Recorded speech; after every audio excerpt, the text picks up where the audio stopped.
بسم اللہ الرحمن الرحیم۔ السلام علیکم ورحمۃ اللہ وبرکاتہ۔ ناظرین، بعض دفعہ ایسا ہوتا ہے کہ آپ کی زندگی میں بہت زیادہ آزمائشیں آ جاتی ہیں جن پر قابو پانا ناممکن محسوس ہوتا ہے۔ ایسے لمحات جو آپ کو ہر چیز پر سوالیہ نشان بنا دیتے ہیں، لیکن کچھ لوگوں کے لیے یہ ٹیسٹ ان کو توڑنے کے لیے نہیں ہوتے، بلکہ اس کا مقصد ان کو بہتر کرنا، بلند کرنا اور ان کو کسی بڑی چیز کے لیے تیار کرنا ہوتا ہے۔ یہ وہ چنے ہوئے لوگ ہوتے ہیں جو نہ صرف سخت ترین امتحانات کا سامنا کرتے ہیں، بلکہ ان میں سیاسی لوگ بھی ہیں جو مضبوط ایمان کے ساتھ اٹھ کھڑے ہیں۔ اس سے پہلے کہ ہم ان سے امتحانوں میں پڑھیں، میں آپ کو ایک بات یاد دلانا چاہتی ہوں۔ اگر آپ اس ویڈیو کو دیکھ رہے ہیں، ان آزمائشوں کا سامنا کر رہے ہیں، تو یہ حادثاتی طور پر نہیں ہے۔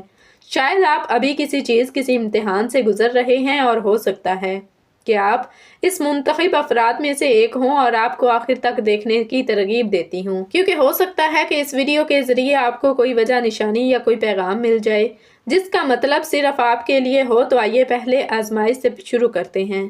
ناظرین، آزمائش نمبر 1، نقصان اور علیحدگی۔ سب سے گہرے اور مشکل ترین آزمائشوں میں سے ایک آزمائش جو اللہ تعالیٰ کے منتخب لوگوں کو برداشت کرنا پڑتا ہے، وہ ہے آپ کے بہت قریب یا کسی عزیز کا کھو جانا یا نقصان۔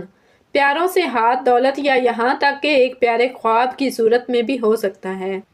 ایک لمحے کے لیے تصور کریں، کسی عزیز دوست، خاندان کے رکن یا زندگی بھر کے خواب کو کھونا۔ ایسا لگتا ہے جیسے آپ کے پیروں تلے زمین نکل گئی ہے۔ ایک شخص استحکام کا ذریعہ یا یہاں تک کہ ایک راستہ بھی ہو سکتا ہے جس کے بارے میں وہ یقینی سمجھتے تھے، جس پر پورا یقین تھا۔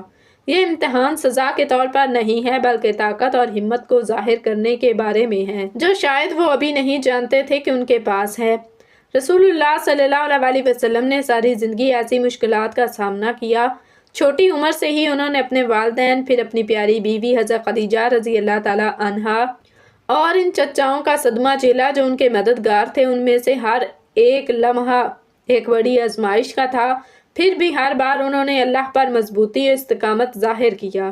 لیکن اسلام میں ایسے نقصانات اکثر کسی کے دل کو اللہ کی طرف لوٹانے کا ذریعہ ہیں۔ درد اگر شدید ہو تو یہ ایک یاد دہانی بن جاتا ہے کہ حقیقی بھروسہ صرف اللہ پر ہونا چاہیے، جیسا کہ اللہ تعالیٰ قرآن میں فرماتا ہے کہ ہم تمہیں ضرور کسی نہ کسی خوف، بھوک اور مال و جان اور پھلوں کے نقصان سے آزمائیں گے، لیکن صبر کرنے والوں کو خوشخبری سنا دو۔ ایک دل کو چھو لینے والی مثال ان کے پیارے بیٹے ابراہیم کا انتقال ہے۔ جب ابراہیم بچپن میں فوت ہوئے تو رسول اللہ صلی اللہ علیہ وسلم نے اپنے بیٹے کو تھام لیا اور آنکھوں میں آنسو لے کر ایک باپ کے درد کا اظہار کیا۔ اس کے باوجود انہوں نے ہمیں وہ توازن یاد دلایا جس کے لیے ہمیں کوشش کرنی ہے۔ یہ کہتے ہوئے آنکھیں آنسو بہاتی ہیں، دل غمگین، لیکن ہم اس کے سوا کچھ نہیں کہیں گے جو ہمارے رب کو پسند ہو۔ یہ وہ گہری طاقت اور سر تسلیم خم ہے جس کو مثالی بنانے کے لیے ہمیں بلایا جاتا ہے، یہ تسلیم کرتے ہوئے کہ ہمارے پاس جو کچھ ہے وہ اللہ کی طرف سے ہے اور ہم بلاخر اسی کی طرف لوٹنے والے ہیں۔ ذاتی نقصان کے لمحات میں ہم مغلوب ہو سکتے ہیں، ہم غمگین اور تیرے دل اداس ہو سکتے ہیں اور ہمارے دلوں میں درد ہو سکتا ہے، پھر بھی صبر اور اللہ کی حکمت پر بھروسہ کا احساس ہمارے درد کو روحانی ترقی کی راہ میں بدل دیتا ہے۔ نقصانات جتنے بھی مشکل ہیں ہمیں یاد دلاتے ہیں کہ ہمارا بھروسہ صرف اللہ پر ہے، اور یہ کہ ہر امتحان خواہ کتنا ہی تکلیف دہ کیوں نہ ہو ہمیں اس کے قریب لاتا ہے اگر ہم ثابت قدم رہیں۔ اس قسم کا صبر، جسے صبر جمیل یا خوبصورت صبر کہا جاتا ہے، غیر فعال نہیں ہے، یہ طاقت کی علامت ہے۔ اللہ کی حکمت پر اٹل یقین کا اعلان یہی وہ چیز ہے جو چنے ہوئے لوگوں کو مضبوط کرتی ہے، ان کی مدد کرتی ہے، یہاں تک کہ جب وہ محسوس کرتے ہیں کہ ان کے پاس کچھ نہیں بچا۔ دوسری آزمائش خیانت یا ناانصافی کا سامنا کرنا سب سے زیادہ تکلیف دینے والے امتحانات میں سے ایک جو منتخب افراد برداشت کرتے ہیں وہ دھوکہ ہے، خاص طور پر ان لوگوں سے جن پر وہ بھروسہ کرتے تھے یا ان کے قریب ہونے کا یقین کرتے تھے۔ اس طرح کا دل ٹوٹنا لوگوں میں بعض اوقات ان کے اپنے فیصلے پر اعتماد کو مضبوط کر سکتا ہے، لیکن یاد رکھیں اس امتحان کا سامنا سب سے زیادہ معزز روحوں نے بھی کیا ہے۔ حضرت محمد صلی اللہ علیہ وسلم کی مثال لے لیجئے، جن کے ساتھ مدینہ کے منافقین نے شدید خیانت کی۔ ظاہری طور پر انہوں نے اپنے آپ کو اسلام کے حریف کے طور پر پیش کیا، وہ نبی اور مسلمانوں کے شانہ بشانہ کھڑے نظر آتے ہیں، پھر بھی بند دروازوں کے پیچھے انہوں نے دشمنوں کے ساتھ سازش کی، اختلاف پھیلایا اور مسلمانوں کے منصوبوں کو مخالفین پر ظاہر کیا۔ اس خیانت کا درد بہت زیادہ تھا، لیکن نبی صلی اللہ علیہ وسلم نے صبر کا انتخاب کیا اور اپنے ہم وطنان کے ساتھ مل کر اس خیانت کا مقابلہ کیا، معاملات اللہ کے حوالے کر دیے۔ ایسے وقت میں ہمیں قرآن کی آیت یاد دلاتی ہے، اور جو شخص اللہ کا تقوی اختیار کرتا ہے اللہ اس کے لیے راستہ نکال دیتا ہے اور اسے ایسی جگہ سے رزق دیتا ہے جہاں سے وہ گمان بھی نہیں کرتا، اور جو اللہ پر بھروسہ کرتا ہے تو وہی اللہ اسے کافی ہے۔ بے شک اللہ اپنا کام پورا کر کے رہتا ہے۔ اللہ نے ہر چیز کے لیے ایک اندازہ مقرر کر رکھا ہے۔ یہ آیت اس بات پر زور دیتی ہے کہ جب دنیاوی انصاف ناقابل رسائی محسوس ہوتا ہے تب بھی اللہ کا انصاف قریب ہے۔ یہ امتحان چنے ہوئے لوگوں کے لیے ایک یاد دہانی ہے کہ جب لوگ شکست کھاتے ہیں اللہ ثابت قدم رہتا ہے اور اس پر بھروسہ کرنے والوں کی رہنمائی اور مدد کرتا ہے۔ ان لوگوں کے لیے اللہ کسی اہم چیز کی تیاری کر رہا ہوتا ہے۔ آزمائش نمبر 3، تنہائی اور تنہائی کا سامنا اکثر ان کے سفر کا حصہ ہوتا ہے۔ یہ کوئی سزا نہیں بلکہ یہ ایک طاقتور بہتر کرنے والا عمل ہے۔ جب آپ دوسروں سے دور ہو جاتے ہیں تو آپ کو باطن کی طرف مڑنے، غور و فکر کرنے اور بالآخر صرف اللہ میں سکون حاصل کرنے کا منفرد موقع دیا جاتا ہے۔ حضرت یوسف علیہ السلام کے بارے میں سوچیں، جنہوں نے کنویں کی گہرائی میں تنہائی برداشت کی اور بعد میں جیل میں اپنے خاندان اور برادری سے دور۔ تنہائی کے یہ ادوار ان کی زندگی میں اہم موڑ بن گئے۔ ان کے کردار کی تشکیل سے انہیں اللہ کے قریب لایا گیا۔ سورہ یوسف میں اللہ تعالیٰ فرماتا ہے، یہاں تک کہ جب رسول نا امید ہونے لگے اور انہوں نے خیال کیا کہ ان سے جھوٹ کہا گیا ہے، تب ہماری مدد ان کے پاس آئی، پھر ہم نے جسے چاہا بچا لیا اور ہمارا عذاب مجرم قوم سے ٹالا نہیں جا سکتا۔ یہ آیت ہمیں یاد دلاتی ہے کہ اگرچہ تنہائی لامتناہی محسوس ہوتی ہے لیکن اللہ ہمیشہ ہمارے ساتھ ہوتا ہے، ہماری رہنمائی کرتا ہے۔ اس قسم کی تنہائی صرف جسمانی طور پر تنہا ہونے کے بارے میں نہیں ہے، یہ جذباتی بھی ہو سکتا ہے۔ یہاں آپ کے آس پاس کے لوگ آپ کے راستے یا آپ کے انتخاب کو نہیں سمجھتے ہیں۔ یہ لمحات ایمان کا سب سے سخت امتحان ہو سکتے ہیں، لیکن یاد رکھیں یہ وہ لمحات بھی ہیں جہاں اللہ اپنے چنے ہوئے لوگوں کو اپنے قریب لاتا ہے، انہیں بھروسہ اور صبر کی تعلیم دیتا ہے جو وہ ممکن سمجھتے ہیں۔ آزمائش نمبر 4، دولت اور خوشحالی۔ انداز بیان، دولت ایک نعمت ہو سکتی ہے لیکن یہ سب سے مشکل امتحانات میں سے ایک ہو سکتی ہے۔ یہ سوچنا آسان ہے کہ مشکلات ہمیں سب سے زیادہ آزماتی ہیں، لیکن خوشحالی ہمارے کردار اور اللہ سے ہمارے تعلق کو جانچنے کا ایک انوکھا طریقہ ہے، اور اس کی تصویر کشی کریں۔ جب دولت میں اضافہ ہوتا ہے ذمہ داریاں بڑھ جاتی ہیں، زندگی میں نظم و ضبط ختم ہو جاتا ہے اور بے دردی بھی بڑھ جاتی ہے۔ یہاں چیلنج یہ ہے کہ کیا آپ آسانی کے وقت اللہ کو اتنا ہی یاد کرتے ہیں جتنا کہ مشکل میں کیا؟ آپ شکر اور عاجزی والا دل رکھ سکتے ہیں یہاں تک کہ دنیا آپ کو اپنے مقصد کو بھول جانے پر مجبور کر دے۔ اس کی ایک مثال قارون کی کہانی ہے، جو حضرت موسیٰ علیہ السلام کے دور میں اپنی بے پناہ دولت کی وجہ سے مشہور تھا۔ قارون کو اس کے تصور سے بھی زیادہ دولت سے نوازا گیا، لیکن اس نے شکر گزاری کی بجائے تکبر کو اپنے اوپر غالب آنے دیا۔ اس نے اعلانیہ طور پر یہ دعویٰ کیا کہ اس کی دولت صرف اور صرف اس کے اپنے علم اور کوشش کی وجہ سے ہے۔ یہ بھول گیا کہ یہ اللہ کی دی ہوئی ہے جس نے اسے خوش قسمتی عطا کی ہے۔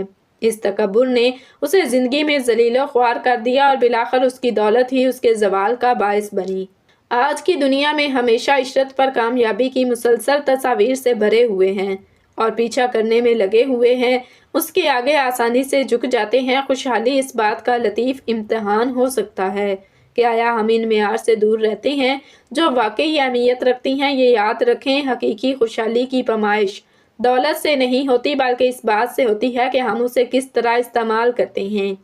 سخاوت، شکر گزاری اور اللہ کے قریب ہو کر پورے دل کے ساتھ کرنا ہے۔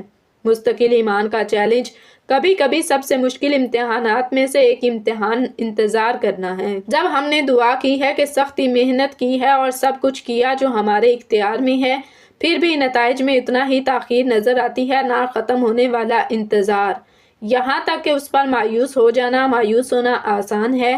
یہ امتحان اللہ کے منصوبے پر یقین کو برقرار رکھنے کے بارے میں ہے۔ جب ہمارے ٹائم لائن کے مطابق زندگی کھلتی نہیں ہے، ایسے لمحات میں نظر انداز ہونے کا احساس عام ہے۔ ہمیں لگتا ہے اللہ ہمیں نظر انداز کر رہا ہے، اللہ ہماری دعاؤں کا جواب ہی نہیں دے رہا۔ حضرت یوسف علیہ السلام پر غور کریں، جنہوں نے اپنی بے گناہی کے باوجود برسوں قید کے مشکلات اور پریشانیاں برداشت کی۔ اس طویل انتظار کے دوران حضرت یوسف علیہ السلام نے اپنے ایمان کو کبھی ڈگمگانے نہیں دیا، ہمیں یہ دکھایا کہ تاخیر کا مطلب انکار نہیں ہے۔ ان کے صبر اور اللہ پر بھروسے کا آخرکار ان طریقوں سے بدلہ لیا گیا جس کا وہ تصور بھی نہیں کر سکتے تھے۔ اس کے ساتھ ہی انہیں آزاد کر دیا گیا اور انہیں اعلیٰ مقام بھی عطا کیا گیا۔ ہماری روزمرہ کی زندگی میں تعمیر کے دوران صبر کرنا ایک حقیقی چیلنج ہے۔ یہ انسان کی نیچرل بات ہے کہ چیزیں فوری طور پر ظاہر ہو جائیں، لیکن اللہ کی حکمت ہماری سمجھ سے باہر ہے۔ ہو سکتا ہے کہ وہ ہمیں کسی بڑی چیز کے لیے تیار کر رہا ہو یا ہمیں کسی ایسی چیز سے بچا رہا ہو جو ہم نہیں دیکھ سکتے۔ ایمان کو زندہ رکھنا ہے یہاں تک کہ جب جوابات نہ مل رہے ہوں، اس لیے آپ اپنے آپ کو انتظار میں پائیں تو اس بھروسے کو مضبوطی سے تھامے رکھیں کہ اللہ کا وقت کامل ہے۔ نمبر 6، بہتان اور جھوٹے الزامات کو بڑی عظمت اور شان و شوکت کے ساتھ برداشت کرنا۔ ایک مومن کے لیے سب سے مشکل امتحانات میں سے ایک جو بہتان اور جھوٹے الزامات کے سامنے باوقار اور ثابت قدم رہنا ہے۔ یہ ایک ایسا امتحان تھا جس کا سامنا ہمارے پیارے نبی صلی اللہ علیہ وسلم کو اپنی زندگی میں خود ہی کرنا پڑا۔ اس کی ایک معروف مثال حضرت عائشہ رضی اللہ تعالیٰ عنہا ہے۔ نبی کریم صلی اللہ علیہ وسلم کی زوجہ محترمہ حضرت عائشہ رضی اللہ تعالیٰ عنہا پر بہتان لگانے کا واقعہ ہے۔ ان کا معروف تقوی اور پیغمبر سے قربت کے باوجود ان کے بارے میں افواہیں پھیلائی گئی، جس نے انہیں پیغمبر کو اور پوری امت کو شدید تکلیف دی۔ یہ امتحان محض ایک ذاتی مشکل نہیں تھا بلکہ پوری امت مسلمہ کے لیے ایک آزمائش تھی۔ ان کے ایمان، اتحاد اور اللہ پر بھروسے کا امتحان تھا۔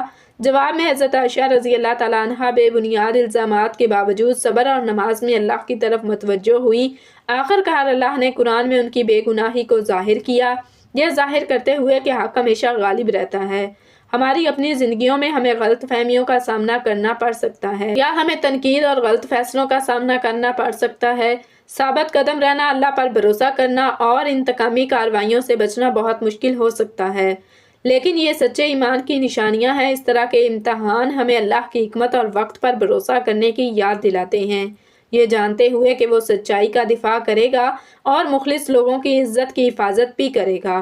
جیسا کہ ہم اختتام کرتے ہیں، ہمارے پیارے بھائیوں اور بہنوں، یاد رکھیں کہ ان میں سے ہر ایک امتحان خواہ کتنا ہی مشکل کیوں نہ ہو، تزکیہ، ترقی اور اللہ کے قرب کی طرف ایک قدم ہے۔ آزمائشیں سب کو یکساں طور پر نہیں دی جاتی اور ان لوگوں کے لیے مخصوص ہوتے ہیں جو ان کو برداشت کر سکتے ہیں اور مضبوطی سے باہر نکل سکتے ہیں۔ رسول اللہ صلی اللہ علیہ وسلم نے فرمایا کہ سب سے بڑا اجر بڑی آزمائش کے ساتھ ملتا ہے، یعنی جتنی بڑی آزمائش ہوگی اتنا بڑا اجر ہوگا۔ اللہ سبحانہ و تعالیٰ جب کسی قوم سے یا کسی بندے سے محبت کرتا ہے تو ان کا امتحان لیتا ہے۔ جو اسے قبول کرتا ہے اس کی رضامندی کو جیت لیتا ہے، لیکن جس سے ناراض ہوتا ہے پھر اس کا غضب ہوتا ہے۔ یہ حدیث ایک طاقتور یاد دہانی کے طور پر کام کرتی ہے کہ آزمائشیں سزائیں نہیں ہیں بلکہ در حقیقت اللہ کی دیکھ بھال کی نشانیاں ہیں اور ہمیں اس کے قریب لانے کا ایک طریقہ ہے۔ اس پر غور کریں۔ ہر مشکل، تنہائی کا ہر لمحہ، نقصان اور خیانت ہماری روحوں کو سنوارنے، ہمارے ایمان کے مضبوط ہونے اور آخرت میں ہمارے حتمی اجر محفوظ بنانے کا موقع ہے۔ ان آزمائشوں کے ذریعے ہی اللہ ہمیں ڈھالتا ہے، ہمارے کردار کی تشکیل کرتا ہے اور ہماری روح کو مضبوط کرتا ہے۔ اگر آپ ان میں سے کسی آزمائش سے جڑے ہوئے ہیں تو جان لیں کہ آپ اکیلے نہیں ہیں۔ ہم سے پہلے آنے والے بہت سے صالحین نے ایسی ہی سختیاں برداشت کی اور انہوں نے اللہ کی طرف اٹل بھروسہ کیا، ثابت قدم رہیں۔ اخلاص کے ساتھ دعا کریں اور اپنے دل کو اللہ کی یاد سے لگائیں۔ میں آپ کی حوصلہ افزائی کرتی ہوں کہ صبر کو اپنائیں، اللہ کی حکمت پر بھروسہ رکھیں اور یہ سمجھیں کہ آپ کی طاقت ایمان کے ساتھ ان آزمائشوں کو برداشت میں ہے۔ آخر میں، اگر یہ پیغام آپ کو اچھا لگے تو اسے شیئر کریں تاکہ دوسروں کو بھی اپنی آزمائشوں میں طاقت ملے، اور کمنٹ باکس میں بتائیں کہ آپ اپنی آزمائشوں میں وفادار ہیں اور یہ کہ آپ ان مشکل آزمائشوں کو قبول کرنے کے لیے تیار ہیں۔ اللہ آپ کو راستہ بھیجتا ہے تاکہ آپ کی مشکلات آسان ہو جائیں۔ اللہ تعالیٰ سے دعا ہے کہ اللہ تعالیٰ ہمیں ان امتحانات میں کامیاب ہونے والوں میں سے بنائے جو ایمان اور روح سے بھرے دلوں کے ساتھ اس سے ملنے کے لیے تیار، پاکیزہ اور ثابت قدم ہوں۔ آمین ثم آمین۔